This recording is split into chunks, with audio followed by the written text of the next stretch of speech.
Mariam Islamic TV YouTube channel একটি সম্পূর্ণ Islamic channel. নিত্য নতুন ইসলামিক ভিডিও আপলোড করা হয় এই চ্যানেলে। তাই নিত্য নতুন ইসলামিক ভিডিও দেখতে এখনই এই চ্যানেলটিকে সাবস্ক্রাইব করে দিন। ধন্যবাদ।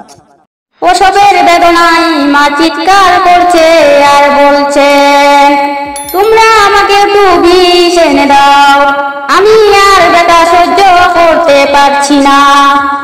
জনম দুঃখিনী মা গলা কাটা মুরগির মতো গড়িয়ে গড়িয়ে ওপাশ থেকে ওপাশ যাচ্ছে। কখন সন্তান খালাস হবে সেটি কেউ জানে না। জনম দুঃখিনীর মায়ের এই চিৎকার শুনে আশেপাশের মানুষ এসে ঘর ভরে যায়।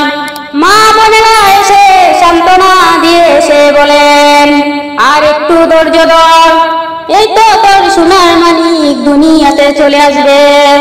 তারপরেও জনম দুঃখিনী মায়ের সন্তান যখন খালাস হয় না, তখন রাত বাজে একটা। পাশের বাড়ির একটি ভ্যান গাড়ি নিয়ে বাংলা রাস্তা দিয়ে জনম দুঃখিনী মাকে নিয়ে চলে। বাংলা রাস্তা দিয়ে হাসপাতালে পৌঁছতে তখন আরো 2 ঘন্টা লেগে যায়। জনম দুঃখিনী মায়ের চিৎকার আর চিৎকার, চিৎকারে আশেপাশের মানুষ এসে জড়ো হয়ে যায়। জনম দুঃখিনী মাকে হাসপাতালে ভর্তি করা হয়। অনেক কষ্টের পরে যখন দুনিয়াতে সন্তান আসে, এই সন্তানকে যখন জনম দুঃখীর মায়ে কুলে দেওয়া হয়, জনম দুঃখিনী মায়ের সকল যন্ত্রণা কষ্টের কথা ভুলে যায় শুধুমাত্র এই শিশু সন্তানকে দেখে। ঠিক কিনা বলুন? মা বোনেরা আমার, এই শিশুটিকে নিয়ে যখন বাড়িতে আসে, এই শিশুটিকে তখন অনেকেই কুলে নিতে পারে না। কুলে নিলে হাতের হাত দিয়ে পড়ে যেতে চায়। মা বোনেরা আমার, অনেক কষ্ট করে এই সন্তানটিকে মানুষ করে সারা রাত মাকে জাগনা থাকতে হয়। যখনই মায়ের চোখটা একটু লেগে যায়, তখনই এই ছোট্ট শিশুটি হিসু করে দেয়। সাথে সাথে মায়ের ঘুম ভেঙে যায় এবং এই শিশুটির কাপড় চোপড় পাল্টিয়ে দেয়। তখন মা যদি একটু অবহেলা করত, যে সকালবেলা আমি পরিষ্কার করে দেব, তখন আর এই সন্তানটি বাঁচত না, ঠান্ডা লেগে মারা যেত।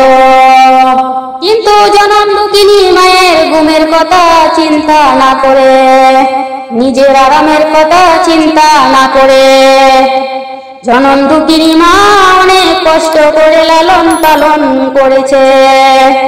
মা গো মা, এই ছোট্ট শিশুটিকে মা অনেক কষ্ট করে বড় করে। শিশুটি যখন রাতের বেলা ঘুমিয়ে থাকে, জনম দুঃখিনী মাই শিশুটিকে জেগে জেগে পাহারা দেয়। ওদিকে বাবাই বিছানায় শুয়ে নাক দেখে দেখে ঘুম দেয়। শিশুটির কথা বাবা, শিশুটির খবর বাবা রাখতে পারে না। 1 বছর এভাবেই কষ্ট করে রাতের পর রাত, দিনের পর দিন কষ্ট করে মা জননী শিশুটিকে একটু বড় করে তুলে। তখন শিশুটি একটু একটু করে দাঁড়াতে পারে।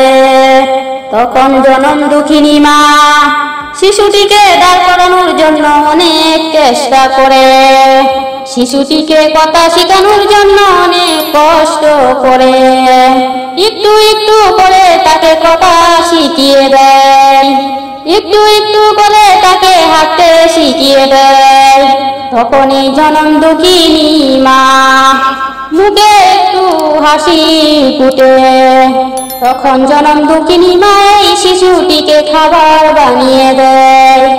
অনেক কষ্ট করে শিশুটির খাবার তৈরি করে দেয়। তারপর জনম দুঃখিনী মা শিশুটির লেখাপড়া করানোর জন্য স্থির হয়ে পড়ে।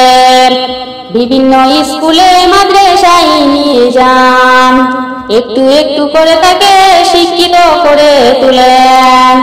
মা জননী নিজের সুখের কথা একটু সময়ও ভাবেন না, সব সময় এই সন্তানের কথাই ভাবেন।